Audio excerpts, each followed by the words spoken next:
Hi everybody, it's Mrs. Kubison. We're going to finally finish The Country Bunny and the Little Gold Shoes. So let's get started. The next evening, Cottontail knocked on the big front door and was admitted to the palace. There she stood in her funny country clothes, but none of the other 4 Easter bunnies laughed, for they were wise and kind and knew better. There she is, look at, she's at the door. It's a pretty big palace.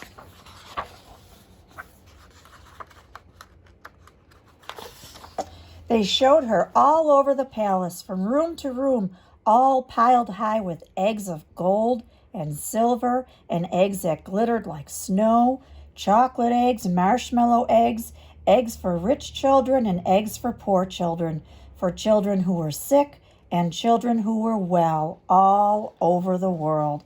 There she is. There's Cottontail with the other 4 Easter bunnies. Look, all of these are Easter eggs. Can you imagine how many? Goodness.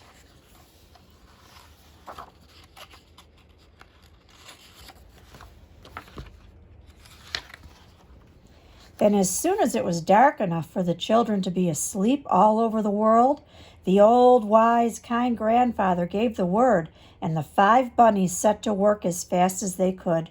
First one, then another would take up a large egg or a pretty little basket, and in a single hop would be out of the palace and away out of sight. Then in a moment he would be back again, and before you could say Jack Robinson, he would have whisked away again. Slowly the night wore away, and the bunnies began to look tired as they kept returning for more and more eggs.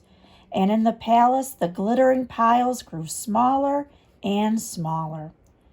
Poor little Cottontail was very tired, for this was the very first time she had ever gone so far or so fast in her life, and she was beginning to hope that she could soon take the little basket that was set aside for her own children and go hopping home, when old, wise, kind grandfather called her to him. When she went close, she saw that he was holding in his hand the loveliest egg she had ever seen. It glittered like a diamond. "Peek through and see what you shall see," he said. And see, there's a hole in that egg, so Country Bunny's going to look and see inside. She peeked through the little hole in one end, and she saw a beautiful scene with a sleigh and a lake with people skating on the ice. And he said, "Because you have such a loving heart for children, I am going to give you the best, but the hardest trip of all. Far off, over 2 rivers and 3 mountains, there is a great mountain peak, and in a little cottage on that peak is a little boy who has been ill for a whole year, and who has been so brave that never once has he cried or complained. The mountain is so high, there is ice on the top, and it will be hard to climb. But if you get there, you will give more happiness than any other Easter bunny." Cottontail picked up the egg very gently and went hopping away on her journey. She crossed the first river and then the second, and yet another, until at last she reached the highest mountain of all.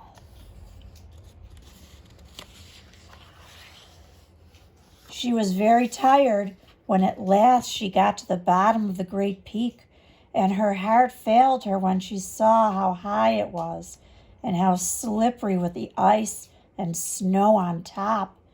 But holding the egg very carefully, she started hopping up. At last she reached the ice and snow, and now she was almost to the top, and she could see the little cottage all covered with snow where the little boy was sleeping. Then a terrible thing happened. So boys and girls, we've learned that a terrible thing has happened. What do you think it could be? Cottontail is almost to the house where the little boy is sleeping, and it says something terrible has happened. Now we're going to finish, but I also want you to think about something. The title is The Country Bunny and the Little Gold Shoes. We haven't heard anything yet about gold shoes, have we? Well, maybe we will now. Let's finish. Her foot slipped and down she came. Downward she flew into snowdrifts. Then she left the ice and snow, and rolling about, bouncing against the stones, she felt the air getting warmer. Down, down she went, and she crashed through a thicket of budding laurel, rolled across a pasture, and finally struck against the trunk of a great apple tree that was just getting ready to bloom for Easter. And there she lay, with the egg still clutched safely in her paw, but with a great pain in her leg. She tried to rise again because she saw a lovely pink light in the sky, and she knew that in a few minutes more it would be day, and the little boy would be sad if she did not get his egg to him. But the pain was so bad she fell down. Then she felt something touch her shoulder, and she looked up, and there, right before her, way off there in that distant land, was old, wise, kind Grandfather Bunny. There he is, and can you see what he's holding behind his back? He smiled at her and said, "You are not only wise and kind and swift, but you are also the bravest of all the bunnies, and I shall make you my very own gold shoe Easter bunny." He reached over, and she saw for the first time that he was holding a tiny pair of gold shoes in his hand. And he bent down and he put them on her feet. Suddenly all the pain left her leg, and she stood up and picked up the precious egg. Then, before she knew what was happening, she felt a sudden motion, and she found herself flying high in the air. Over the pasture she flew, over the laurel, over the stones, until at last, when she landed, she looked back and saw that in one single jump it had carried her halfway up the mountain. Then she jumped once again, and there she was at the cottage door. Quickly, she squeezed through the tiny crack that had been left open, just in case the bunny did come all that way. Look, there she is. There's the house. And in the hand of the beautiful sleeping boy, she placed the egg.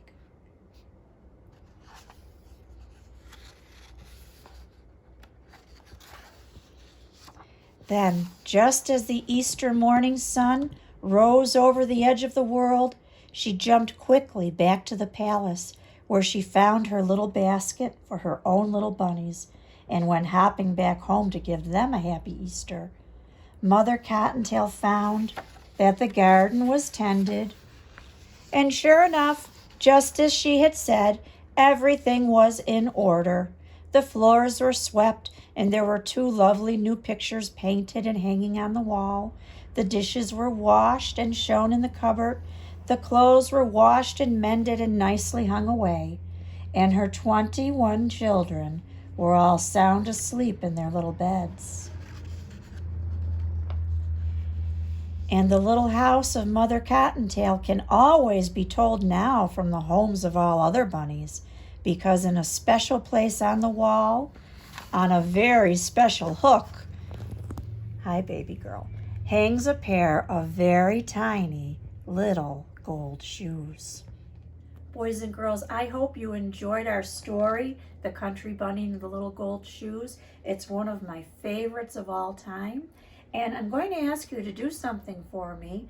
If you could draw a picture of a part of the story that you really liked and write a couple sentences about it, maybe you could put it on Facebook, or maybe you can email me or one of your teachers. Okay?